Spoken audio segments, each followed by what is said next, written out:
నమస్తే, welcome to మీ5 news. Rambilli మండలంలోని పలు గ్రామాల్లో కేంద్ర బలగాలు, పోలీసులు కవాతు నిర్వహించారు.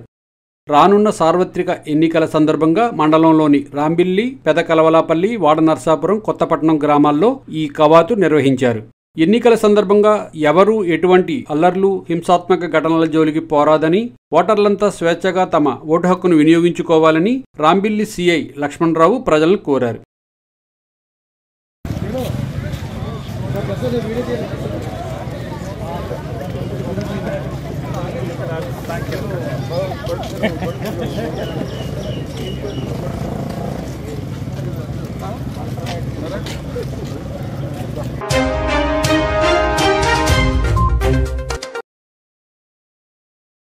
రాంబిల్లి మండలం కొత్తపట్నం గ్రామంలో తెలుగుదేశం పార్టీకి చెందిన పలువురు టీడీపీ నాయకులు, కార్యకర్తలు ఈరోజు వైఎస్ఆర్ కాంగ్రెస్ పార్టీలో చేరారు. గ్రామానికి చెందిన వైకాపా నాయకులు చోడిపిల్లి వెంకటేశ్వర్లు ఆధ్వర్యంలో జరిగిన ఈ కార్యక్రమంలో శాసనసభ్యులు కన్నబాబురాజు వీరికి పార్టీ కండువాలు వేసి వైఎస్ఆర్ కాంగ్రెస్ పార్టీలోకి ఆహ్వానించారు.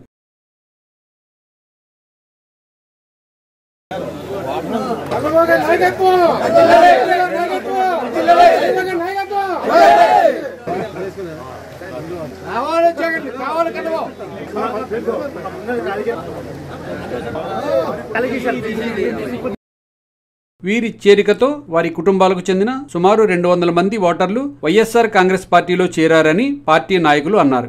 పార్టీలో చేరిన వారిలో టీడీపీకి చెందిన కొత్తపట్నం గ్రామ ఉప సర్పంచ్ సహా పంచాయతీ వార్డు మెంబర్లు, పలువురు కార్యకర్తలు ఉన్నారని చోడిపిల్లి వెంకటేశ్వర్లు అన్నారు. ఈ సందర్భంగా కొత్తపట్నం గ్రామంలో జరిగిన బహిరంగ సభలో శాసనసభ్యులు కన్నబాబురాజు, ఆయన తనయుడు డీసీసీబీ మాజీ చైర్మన్ సుకుమార వర్మ సహా పలువురు వైకాపా నాయకులు ప్రసంగించారు. మత్స్యకారులు మరి అతనికి ఏంటి మనసులో ఫిక్స్ అయిందో నాకు తెలియదు, కానీ మరి మన 2 గ్రామాలు మత్స్యకారులు అన్యాయం అయిపోతున్నారు. చాలా మరి వాళ్ళకి అటు సముద్రము లేదు, ఇటేమో శారదాలేది లేదు. మరి చూస్తే చుట్టూ ప్రహారీ కట్టిస్తారు, చూస్తే కూలి పనులు ఒకరికి ఉంటే ఒకరికి ఉండట్లేదు అని చెప్పేసి అతను ఆవేదన మనలో నిజంగా ఒక సర్పంచ్ కూడా అంత ఆతన ఉండదేమనుకున్నాను నేను. అలాంటి మహానుభావుడికి మనం అండగా ఎల్లవేళలో ఉండి అదికి మెజార్టీని గెలిపించి అదికి ఓట్లు వేసి మనం మంచి మెజార్టీ సంపాదించుకుంటారని చెప్పి కోరుతూ సెలవు తీసుకుంటాను. ఎందుకంటే ఈరోజు మళ్ళీ చంద్రబాబు నాయుడు గారు మీ ముందుకు వచ్చి అనేక హామీలు ఇస్తూ ఉన్నారు. ఏదన్నా ఆ హామీలో ఆచరణ సహితమైన హామీలు ఏమైనా ఉన్నాయా అనే విషయాన్ని కూడా మీ అందరూ కూడా గుర్తుపెట్టుకోవాల్సిన అవసరం ఉంది. మళ్ళీ జగన్మోహన్ రెడ్డి గారు మన ముఖ్యమంత్రిగా తీసుకొస్తేనే మనం రాష్ట్ర అభివృద్ధి సాధ్యపడుతున్న విషయాన్ని మీ అందరూ కూడా గుర్తుపెట్టుకొని మళ్ళీ మరి ఫ్యాన్ గుర్తు కొట్టేసి అత్యంత భారీ మెజారిటీతో అందరూ కూడా గెలిపించాలని చెప్పి మనస్ఫూర్తిగా కోరుకుంటూ ఈ అవకాశం రక్షణ కూడా ధన్యవాదాలు తెలియజేసుకుంటూ సెలవు తీసుకున్నాం. మరి ఈరోజు మేము చాలా గర్వంగా, చాలా సంతోషంగా మీతో కొంతసేపు ముచ్చరించడానికి వచ్చాం ఇక్కడికి. ఎందుకంటే వాళ్ళు టీడీపీ నాయకులు వస్తారు, ఏదేదో మాటలు చెప్తారు.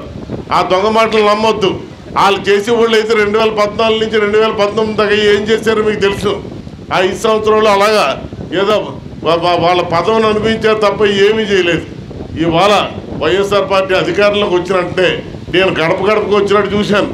మీరు ఎవరు బుక్ చూసినా ఒక కుటుంబం తీసుకుంటే 5 లక్షల నుంచి 15 లక్షల రూపాయల దాకా ఒక కుటుంబానికి డబ్బులు వచ్చాయి ఆ బుక్లో.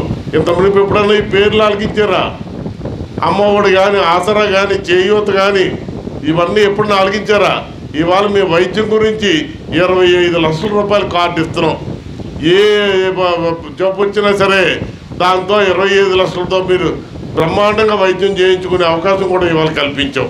రేపు రాబోయే రోజుల్లో మీ మత్స్యకారులకి ప్రత్యేకంగా, ఎందుకంటే ఇంకా చాలా ప్యాకేజీలు మీకు రావాల్సినవి ఉన్నాయి, చాలా చేయవలసింది కూడా ఉంది.